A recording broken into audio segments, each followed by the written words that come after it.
All right, good morning, everybody. If you're happy and you know it, can you jam those lovely hands together for Jesus? If the Lord woke you up this morning, if the Lord set you on your way this morning, can somebody pull your head back and give God a shout of praise? Somebody shout amen. You know, the Bible says, I was glad when they said to me, let us go to the house of the Lord. How many people are happy to be in the Lord's house this morning? Hallelujah. Happy to be here this morning. My name is Segun Oke, and I am one of the pastors here. I have the privilege of serving at this wonderful, amazing assembly of God's people. And we like community here at New Covenant House. And to that effect, after service, we get the privilege and the opportunity to just meet and greet. I would like the opportunity to say hello to you. I'll be out there. Our lead pastor as well will be there. And would just like to say hello. Before I go on, I just want to pause for the cause of acknowledging and saying thank you to our lead pastors, Femi and Eke Omotayo, for providing us with amazing, extraordinary leadership here at this church.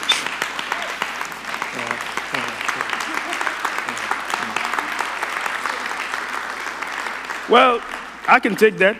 I'll take that for myself. But if PF or Pastor Eke has been a blessing to you, can you please appreciate God for their lives and thank God for what amazing gift the Lord has blessed this house with? Hallelujah. Pastor Eke, I love you. PF, I love you wherever you are. I know he's somewhere. Yeah. All right. I feel like I have a word in my spirit on this morning, and I will invite your intelligent attention to the Word of God as documented in 1 Corinthians chapter 2 and verse 9. Very, very familiar scripture. You know, I'm not trying to be super deep. PF will give us deep stuff. I just blaze through, So, I invite your attention, 1 Corinthians chapter 2 in verse 9. I'm going to be in the New King James Version. Therein you will find my meditation for this morning. I think they will also help us with that. Yeah, let's read from the screen. Everybody reads from the screen, right? Okay. All right, it reads in this wise. But as it is written, eye has not seen, nor ear heard, nor have entered into the heart of man the things which God has prepared for those who love him. Well, when it's nice, I like to read it twice. But as it is written, eye has not seen, nor ear heard, nor have entered into the heart of man the things which God has prepared for those who love him. I'm going to tag a title on this text and teach from the title, It's Already Done. Hallelujah. It's already done. Let's pray. Spirit of a living God, this is your time. If you don't speak, we just got it in vain. I have nothing to say to these folks except you think through my mind and speak through my mouth and let the words of life come unhindered, unchecked by any outside force. I ask that you put me on like a garment and wear me like a coat. I ask in the name of Jesus that you flow like the river, blow like the wind, and clap like thunder if you will. But whatever you do, dear Lord, I ask that you do not leave any person here the same way that they came. I thank you because you're a great and mighty God, and you will do that which you alone can do. In Jesus' name we pray. Just help me elbow your neighbor, tell him it's already done.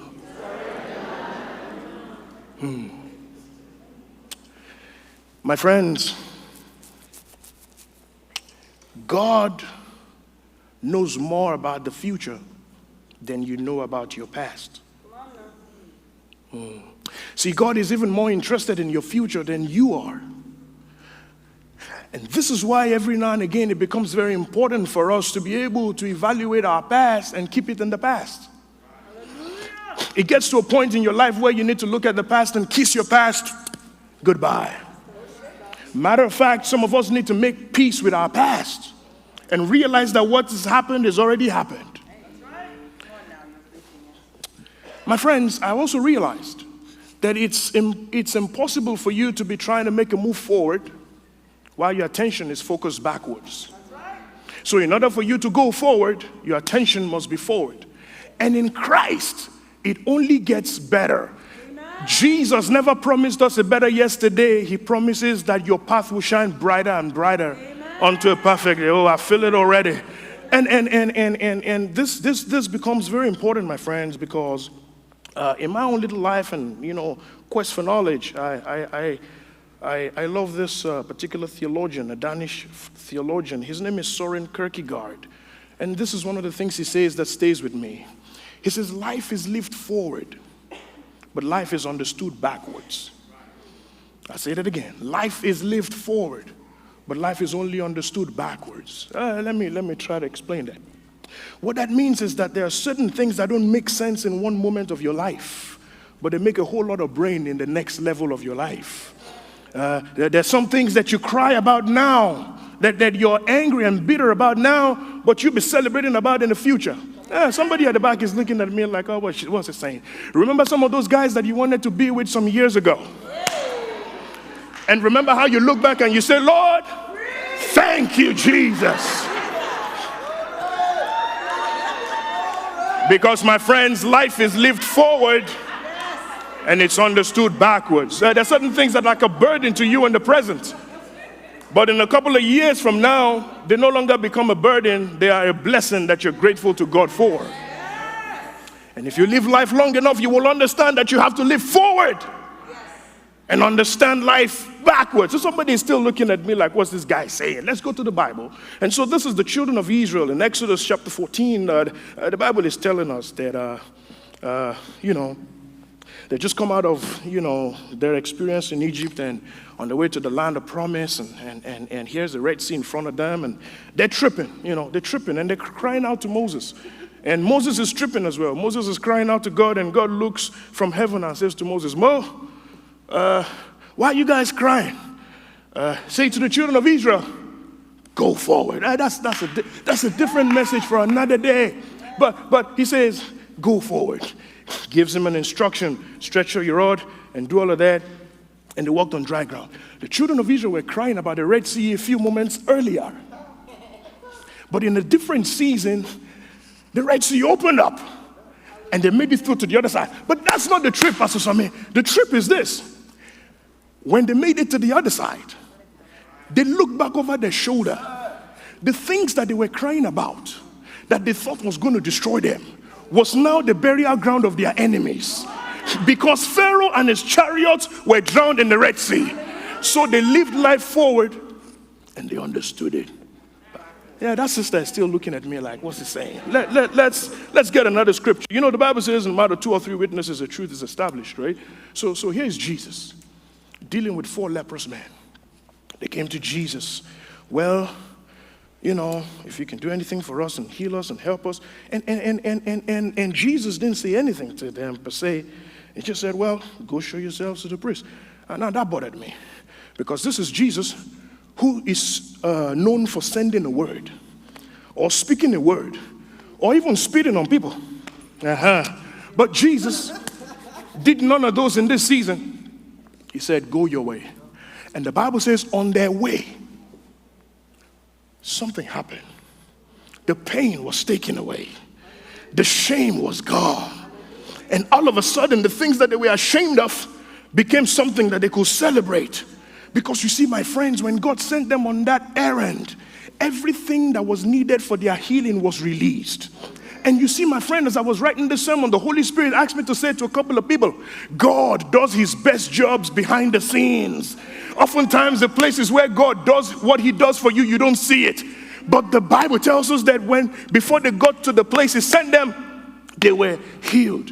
And God has a word for somebody this morning. And God wants me to tell somebody this morning that God is still at work. Yeah, it may not look like anything much is happening, but God says I should tell you, God is at work. Help me elbow your neighbor and tell them God is at work. So, because life is lived forward and understood backwards, and because God is at work, we now get to understand the way God operates.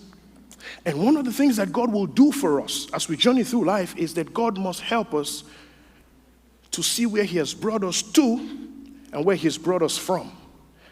And God will always like to connect the two, and he gives us an infrastructure called memory. And so in the infrastructure of memory, there's a system. It's a word called remember. This is why every now and again God will tell the people, remember. In Deuteronomy chapter 8 and verse 18, it says to the children of Israel, remember the Lord your God, for it is he that gives you power to get wealth. Solomon puts it this way in chapter 12, verse 1 of the book of Ecclesiastes. It says, remember now thy Creator in the days of your youth. But this is the one I love most. Jeremiah in the book of Lamentations, chapter 3, round about verse 20 and 21, I think. It says, these I call to mind, therefore have I hope. It is of the Lord's mercies. Anybody here ever received the mercy of God? Somebody just ought to say, thank you, Jesus.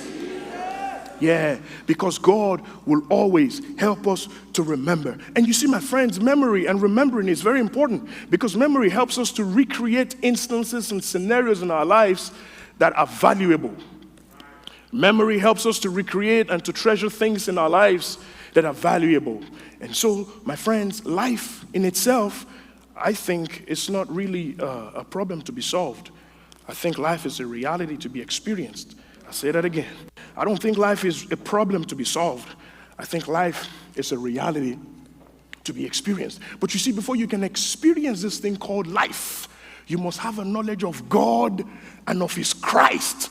And ultimately, you must have an understanding of your place value in that relationship. You must know where you fit in God's plan, in God's love, and in God's agenda. And so this becomes very important for us, because look at what the Bible says in Colossians chapter 1, verse 16 and 17. I'm going to blaze through this thing real quick. Just stay with me. And the Bible tells us this. In verse 16, paraphrasing, it says, by him all things were created. At the end of verse 17, it says, by him all things consist. So whether they're being created or they're consistent, everything revolves around Christ. And so it becomes important for me to know who God is.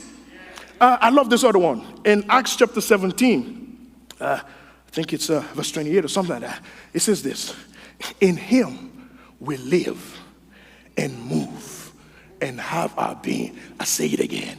In him we live, we move and have our being. So then, if I live and move and have my being in him, anything that is going to contain me, it's important for me to understand, so that I can know if you can truly hold me or not. It's like when I'm trying to learn to swim, and well, I've not been successful.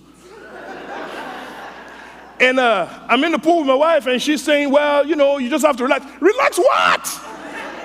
You know? Anyways, that's it. Anyways, move on.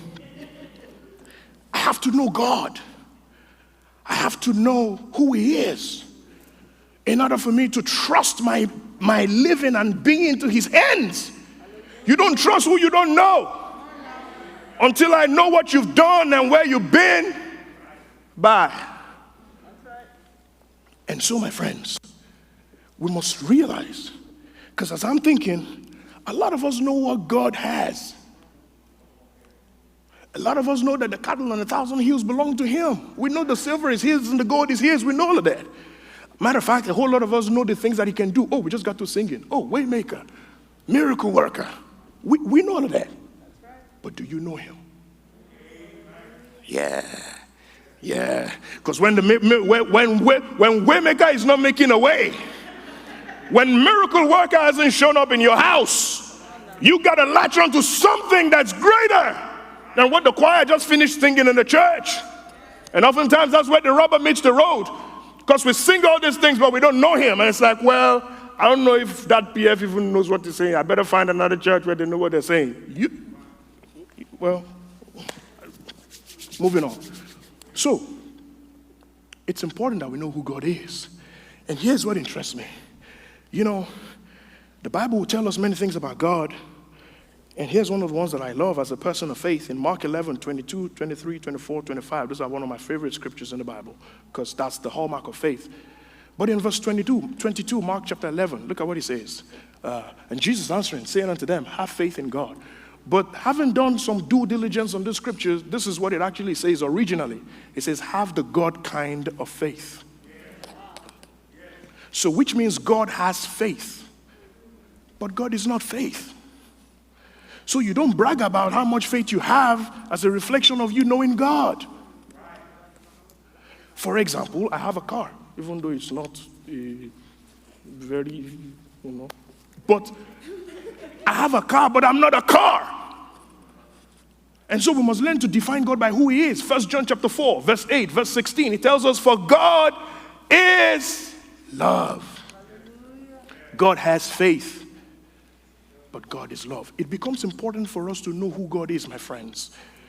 And the reason why this is very important is because, my friends, it gets to a place in our lives where the only things that can hold you is what you know about God. Listen, to know God means that I'm comfortable not knowing the answer to every question. But one thing I do know is that I'm convinced about who he said he is. If he said it, he'll do it. That's what it means to know God. It means that I may be in a place that looks like I'm drowning or the fire is burning, but I know God. Because he said in his word, when you go through the fire, I'll be there with you. Listen. To know God means that I'm sick in my body. I don't know when the healing is going to come, but I'm convinced. PF told us, I know in whom I've believed. I'm persuaded that he's a healer. And listen, my friends, if he doesn't heal me on this side of eternity, I'll be healed in the hereafter. Because God is a healer. I know him, my friends. I know him. He may not come when I need him, but I know he'll show up right on time. I've seen him as a doctor in the sick room. I've seen him as a lawyer in the courtroom. But one thing I do know, that God is reliable. I've seen him.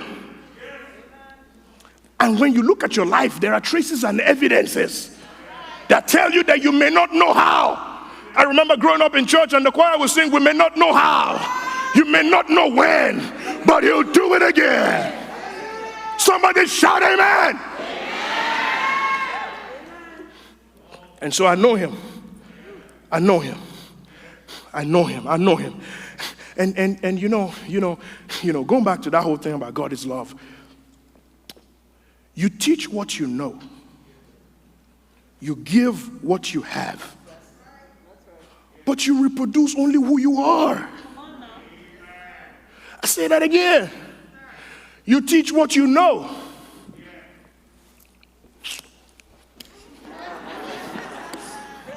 You give what you have.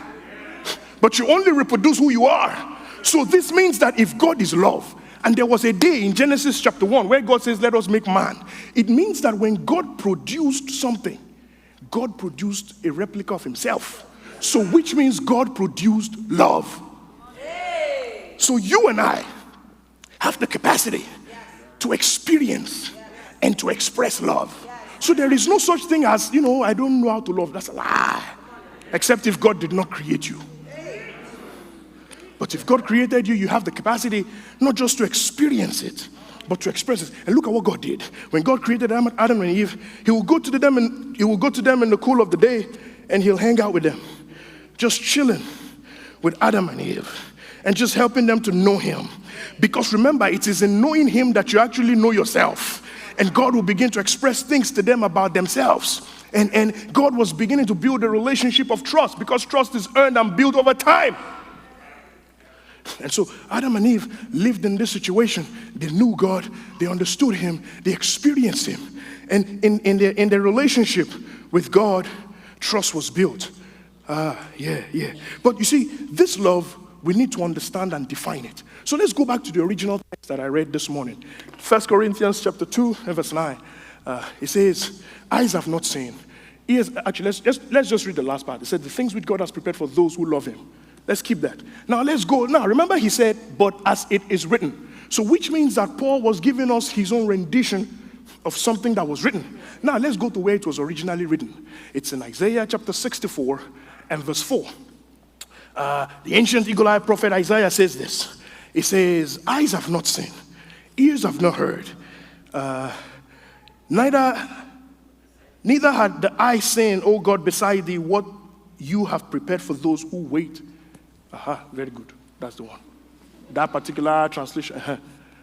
So, in one sense, it says, for those who love him, right?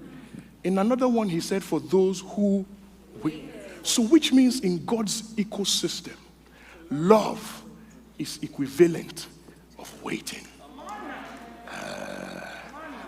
And if you're like me, I struggle to wait. Why should I wait when there are other options? But let me quickly say up front, the reason you can wait on God is because, sometimes when I go somewhere and they ask me to wait, I have to ask myself, by the time it gets to my turn, would they still have what I am waiting for? Because if they don't, I might as well bounce along. But my friends, with God, he never gets depleted of resources. With God, he never runs out on anything. And that is why we can trust him. And that is why we can wait on him. So in God's ecosystem, time is failing me. To love is to wait. I'm going to do a quick case study. Let me quickly jump here. I'm going to do a quick case study. I'm going to look at somebody in the Bible who loved God. And we're going to walk through one or two scenarios to understand that. Because we're in the series where we're talking about love. PF has been talking us through, how God sees us when we live and walk in love. We're going to look at a case study. It's a man by the name Abraham. Very interesting guy in Scripture. Abraham had 3 titles in Scriptures that I know. If you know more, tell me. Abraham was called the friend of God. He was called the father of faith. And he was called the father of many nations. Because of my time, I'm going to have to blaze through this. In Genesis chapter 12, God calls Abraham. Abraham, was just a normal guy. Nothing super saved about him. God begins to make a promise to him. I think right about verse 2 and 3, he begins to say to Abraham, he says, I will make of you a great nation. I will bless you. I will make your name great. I'll make you a blessing. I'll bless him that blesses you. I will curse the one who curses you. And in thee shall all the family of the earth be, fantastic. And in thee shall all the family of the earth be blessed. About 7 promises made to Abraham. By the time we fast forward to Genesis chapter 15, Abraham is having a conversation with God. And Abraham is saying, Lord, you're blessing me, but I don't have a child. And it looks to me like my servant is going to inherit everything you've given me. And God says to Abraham, Abe, I got great plans for you. I will give you a child. In verse 6 of Genesis chapter 15, the Bible says, Abraham believed God, and it was accounted unto him for righteousness. By the time we get to chapter 17 of the book of Genesis, God is having this chat with Abraham and says to Abe, I'm going to make you a father of many nations. That deal is still on. God now says, actually, scratch it. I'm not going to just make you a father of many nations. I'm going to change your name to Abraham so that from today going forward, you can call yourself by the name of where I'm taking you.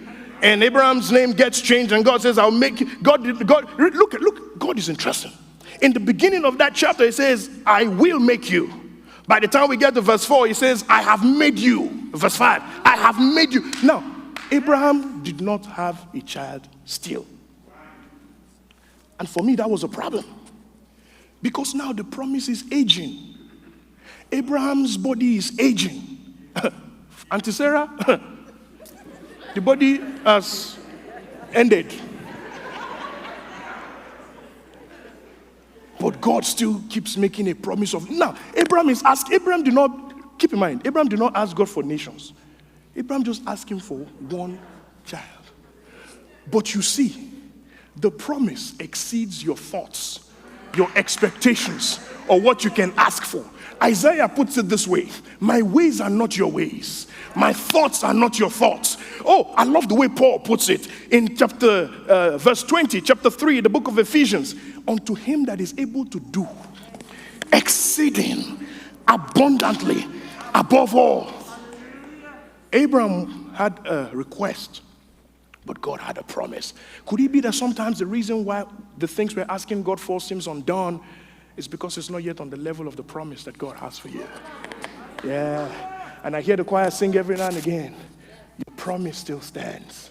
Because heaven and earth will pass away. But God is committed only to his own promise. God is not committed to your ask. He is committed to his promise. And sometimes God will have to elevate you to the place where you can deal in purpose as he's prepared for you. And so, this now interests me. God, all the while, had been speaking to Abraham. And by the time we get to, I think, around about chapter 20, the Bible then begins to tell us about Sarah. Sarah, his wife, all the while, had always heard reported speech from the husband. Well, babe, God said we're going to have a child. At least from my understanding of scriptures, I didn't see that God spoke. PF, did you see that God spoke to Sarah? Maybe, okay. PF did like this so that, I won't quote him. But me, I didn't see. But when God came to them, at this point in time, Sarah overheard.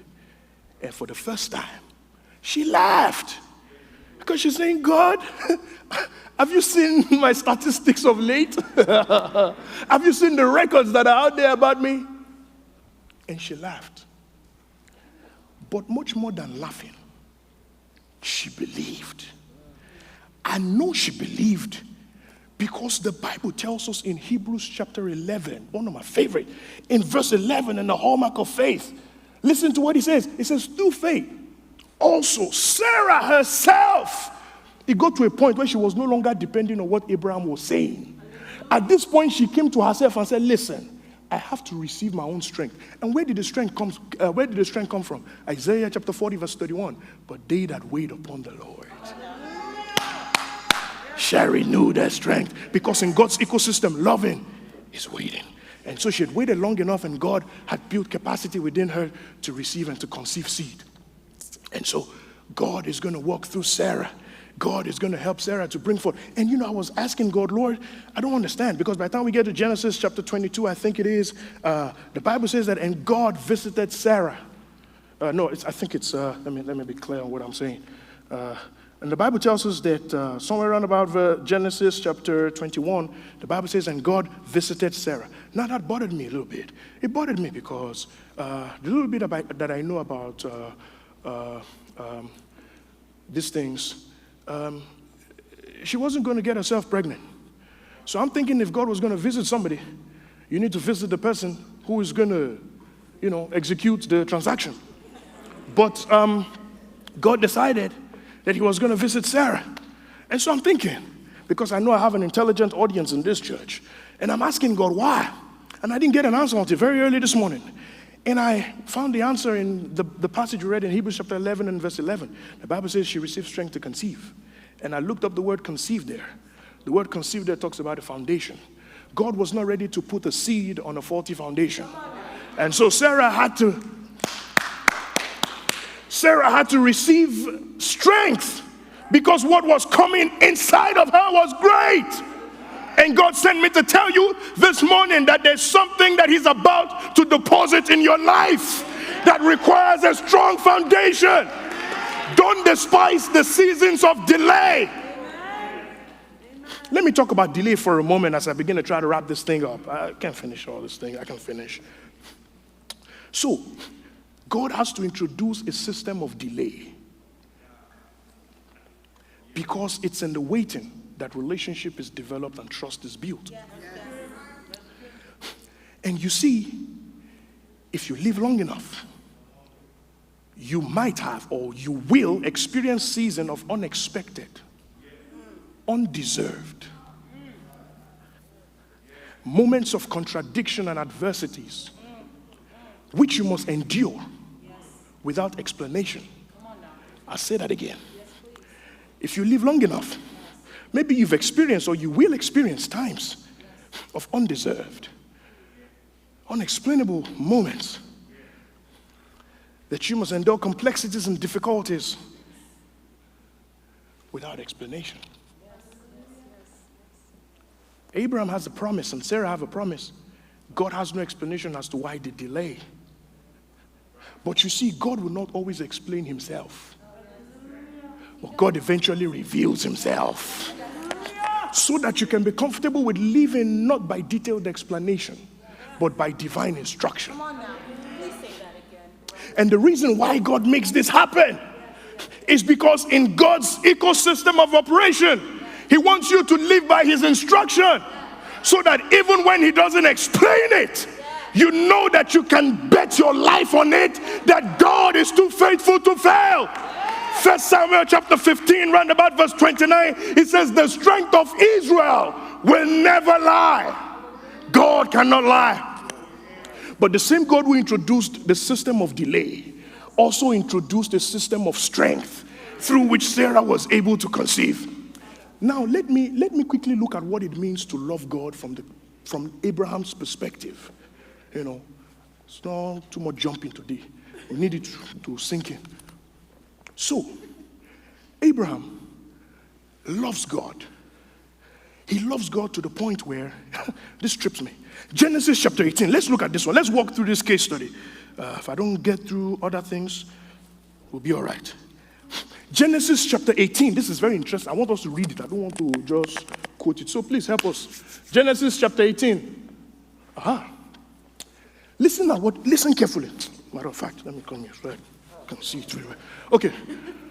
And he said, this is, no, not this one. 17, verse 17. I think it is. Not this one. We have passed this one.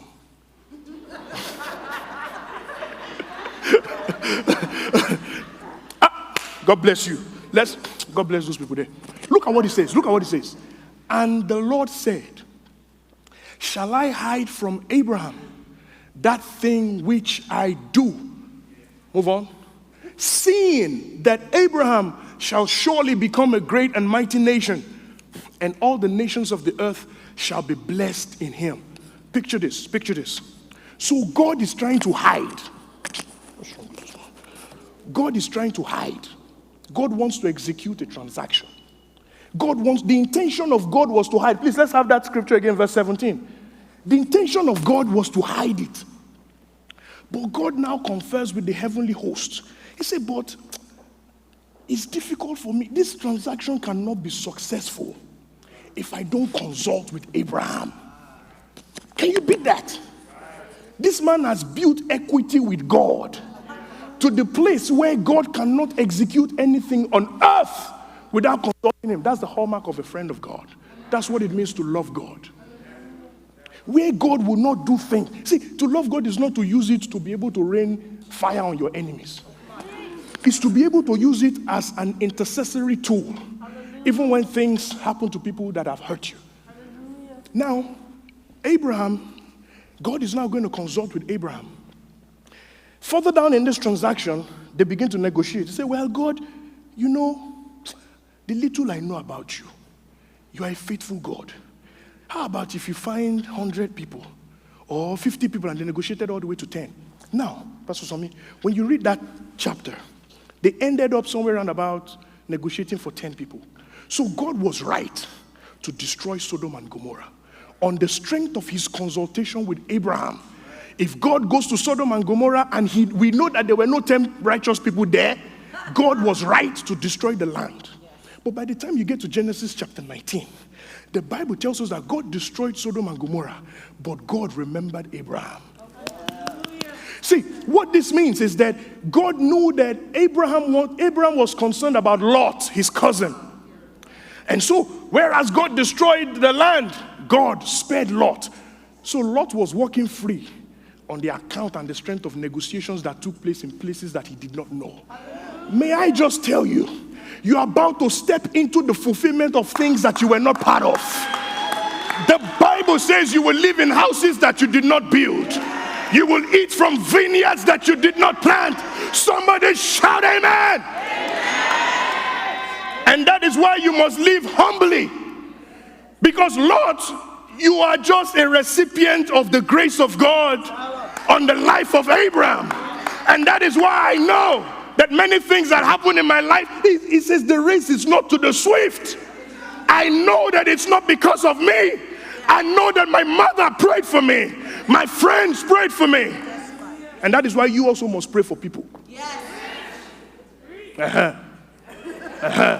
It's okay, you want to enjoy houses that you did not build. But let me quickly tell you something. You will be the one providing houses for people as well. And that is what it means to love God. When you can negotiate for somebody who has done you wrong. And you have built equity with God to where God will remember you. But there's one that I have to see. If I don't see this one, I will not be well. In the end of Genesis chapter 18.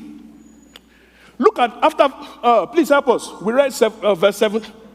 God bless you. These people are in the spirit. Look at this one. Look at this. This is very interesting. Let's focus. For I know him, that he will command his children and his household after. So the reason God had to negotiate through Abraham was because God said, listen, this guy, now keep in mind, he didn't have a child here yet. But as many people who came into his house, they had no choice but to line up with the God of heaven. Question, when was the last time you led your children as a man? When was the last time you led your family in prayers? I didn't say you should conduct vigil. I'm saying that for 2 minutes, let us pray. Matter of fact, I didn't even say you should lead the prayer. But when did you organize, my wife, you pray better than me, but let's just gather. He says he will command. Listen, let me tell you. I grew up in a generation where parents don't suggest to their children. The Bible did not say he will suggest. What we are seeing these days, we are suggest. Junior, will you please? Rubbish. He was not suggesting. The Bible says he will command. Listen, when you get back home, there has to be fire in your eyes. You need to command your home. As for me and my house, we will serve this God. Don't mess around with me in my house. I don't care what happens in your own house, but in my own house, we will serve the Lord. And that was the strength of his love for God. He loved God so much that he said, God, even if you have not given me a child, you see these ones that you have given to me? My God. They will get it. And that was the strength of his relationship. That was the strength of his negotiations and his abilities with God. Time fails me to go into my second case study. But let me wrap it up quickly. The Bible says, eyes have not seen, ears have not heard. It's not coming to the heart of man what God has prepared for those who love him. I want to talk about the preparation part of things.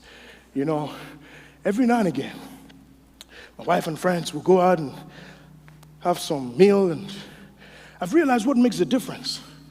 It's not necessarily the place, how expensive it is. It's the amount of preparation that goes into the food that is being brought out. Because the same amount of time I spent here is the same amount of time I spent here. But one chef knows what he was doing beyond the other one. To prepare means to plan ahead of time. I got you. To prepare means to compound. To prepare, let me close this thing so you know I'm trying to finish. To prepare means one thing else. It means to put together. And that's the word I like. God is in the business of putting things together.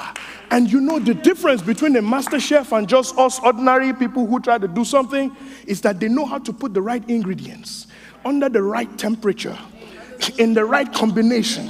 And they're able to set it and prepare something that if I spend my whole year, I won't be able to do it.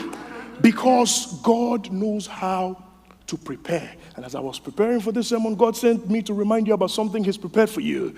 He says, the Lord prepares a table before me in the presence of my enemies. I don't know who this is for, but maybe about 20 of you, God says I should tell you, he's preparing a table for you, and there's nothing the enemy can do about it. And as I hurry to a close, let me say this. This one blew my mind last week as I was just thinking, when God finishes preparing, there are some things that when God finishes preparing them, they will happen suddenly. Yes. There are some things that when God does, when he's done with the preparation, they happen suddenly. But my friends, there are other things that don't happen suddenly. I love this. You see, some things happen suddenly, but some other things happen eventually. But whether it happens suddenly or it happens eventually, I found the scripture. My last scripture for the day, Psalm 34 verse 1. The Bible says, thank you, I will bless the Lord at all times. His praise shall continually, and the Holy Ghost told me, whether I do it suddenly or eventually, your job is to praise me continually. Ife, I don't know where you are, but we need to give God some sound of praise up in here this morning, because God sent me to tell you, whether it's suddenly or eventually, you got to give me praise continually, for I will bless the Lord at all times. His praises shall continually be in my mouth. I don't know where you are. I don't know what you trust in God for, but God says I should tell you, He's about to meet you, whether suddenly or eventually, because God is in the business of putting things together. And as let me give you this last one before I go. I'm going. Last one. So, while I was sometime last week, I'm putting my boys to sleep, and my wife calls me. Oh, we need to talk. I don't know what she wanted to talk about, so I'm like, okay, let me just, anyways. So I got there, and I said, okay, honey, I'm here. What's up?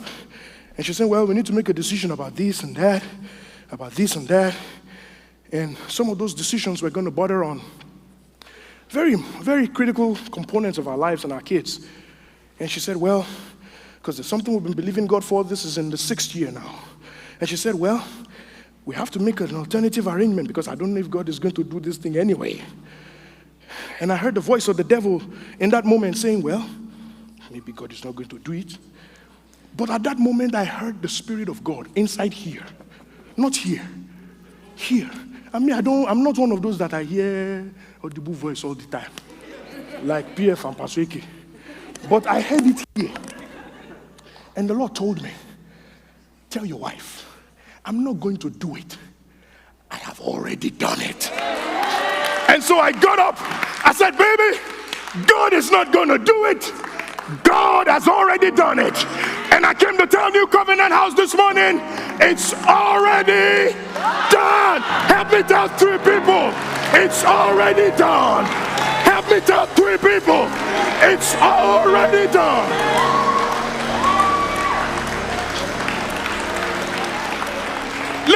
Listen, one more time.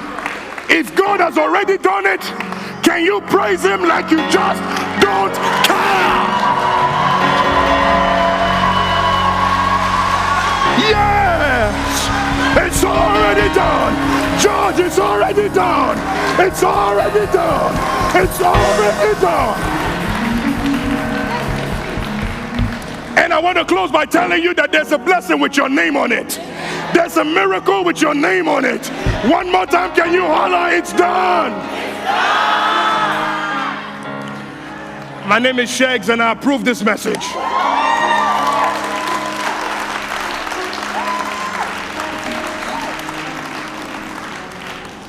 Every head bowed and every eye closed. I finished. Life is lived forward. Life is only understood backwards. And whatever it is you're going through, the journey is incomplete if you don't know Jesus. Because the seed that God promised to Abraham, we will later realize that we were speaking about Jesus. And all the while Abraham was waiting for a child, God was preparing a birth canal for the Messiah. And so what was Abraham's promise becomes our reality. That Christ says, cursed is he that hangs on the tree, that the blessing of Abraham may come upon us. Maybe you don't know Jesus. I present to you Jesus, the Savior of the world.